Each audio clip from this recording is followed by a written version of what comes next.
नमस्कार दोस्तों, आपका स्वागत है। आज है डे 37 ईरान यूएस इजराइल वार का, और पिछले 24 घंटे अमेरिकी सेना के लिए किसी तबाही से कम नहीं रहा है। सूत्रों के मुताबिक नुकसान की लिस्ट तो लंबी होती जा रही है।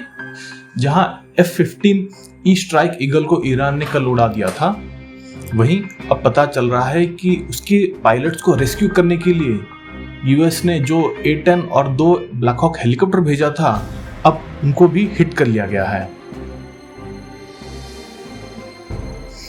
यहां आप देख सकते हैं कि कल जो प्लेन गिरा था उसके पायलट्स को ढूंढने के लिए यहां पे A-10 प्लेन है, जिसके साथ 2 ब्लैक हॉक हेलीकॉप्टर पूरे ईरान में बिल्कुल नीचे से उड़ते हुए छानबीन कर रहे हैं और सर्च कर रहे हैं ताकि उस पायलट को ढूंढ सकें। भले ही एक पायलट को उन्होंने ढूंढ लिया है, पर दूसरा पायलट अभी भी किसी को मिला नहीं है और उसकी सर्च एंड रेस्क्यू चल रही है।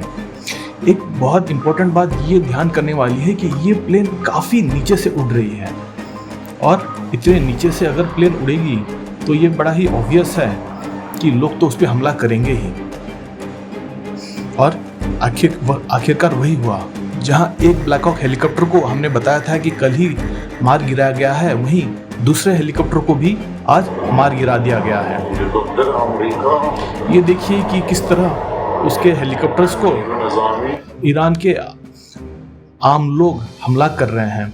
लोग अपनी गाड़ियां रोक रोक के नीचे उतर के अपने गन से हमले कर रहे हैं, और अल्टीमेटली वही हुआ कि हेलीकॉप्टर गिरा दिया गया। ये देखिए उनका ब्लैक हॉक हेलीकॉप्टर किस तरह गिर रहा है, और ये शायद उनका पायलट है जो हेलीकॉप्टर से नीचे इजेक्ट कर गया है।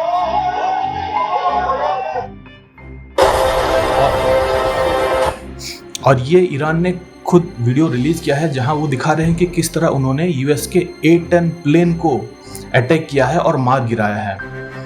और इसके साथ जो भी प्लेन भेजे गए थे पायलट्स की सर्च एंड रेस्क्यू के लिए, वो सारे के सारे प्लेन अब तबाह हो चुके हैं। इस तरह सिर्फ 24 घंटे में यूएस ने इतने सारे प्लेन लूज किए हैं, जो कि अब उनकी एक बड़ी सरदर्द बन चुकी है।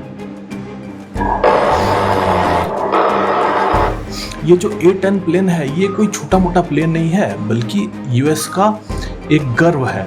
वो इस एडवांस सिस्टम पे काफ़ी गर्व करते थे।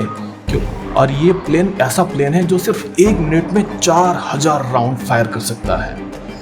सोर्सेस बता रहे हैं कि ईरान अब रशियन मिसाइल्स की जगह अपना ओन बावर 373 मिसाइल यूज कर रहा है, जो कि कई मामलों में S-300 से भी एडवांस्ड है।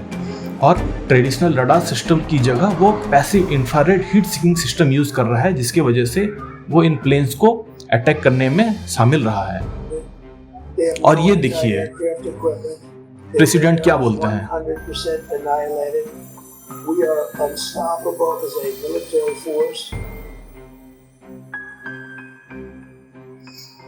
यहाँ यूएस प्रेसिडेंट ये बोल रहे हैं कि देखिए, हम अनस्टॉपेबल है एज ए मिलिट्री फोर्स। हमने यूएस के पूरी मिलिट्री को एनिहिलेट कर दिया है। तो अब सवाल ये बनता है कि अगर आपने ईरान की पूरी मिलिट्री को एनिहिलेट कर ही दिया है और आप अनस्टॉपेबल हैं, फिर आपके खुद के प्लेन ऐसे स्टॉप होते होते नीचे कैसे गिर जा रहे हैं? किस तरह वही ईरान जिसको आपने पूरी तरह से तबाह कर दिया था, वो ईरान कैसे आपके प्लेन्स को इतनी आसानी से एक एक करके चुन चुन के गिरा रहा है? और हाँ, जहाँ खबर यह है कि एक पायलट को उन्होंने रेस्क्यू कर दिया है, वहीं दूसरा पायलट अभी भी मिला नहीं है। वहीं खबर आ रही है कि ईरान के न्यूज़ चैनल्स में यह अनाउंस किया जा रहा है कि वो एक पायलट को हर कोई ढूंढने की कोशिश करें, और जो उस पायलट को जिंदा पकड़ के हैंडओवर कर पाया उसको अच्छा खासा इनाम मिलेगा। और उसके बाद से ये देखिए किस तरह लोग घर से बाहर निकल के पायलट को ढूंढने के लिए इधर उधर घूम रहे हैं। अब आप सोचिए कि ये जो गन लिए हुए लोग घूम रहे हैं, अगर उनके हाथों यूएस का पायलट पड़ गया तो सोचिए क्या स्पेशल फोर्सेस इसे किसी भी तरह बचा पाएंगे? उनके लिए बचा पाना तो बिल्कुल नामुमकिन ही हो जाएगा। और उधर ईरान का दावा है कि उन्होंने कासिम आइलैंड के पास एक और जेट गिरा दिया है। तो क्या यह युद्ध अब आउट ऑफ कंट्रोल हो चुका है? सब्सक्राइब करें और अपनी राय दें। धन्यवाद।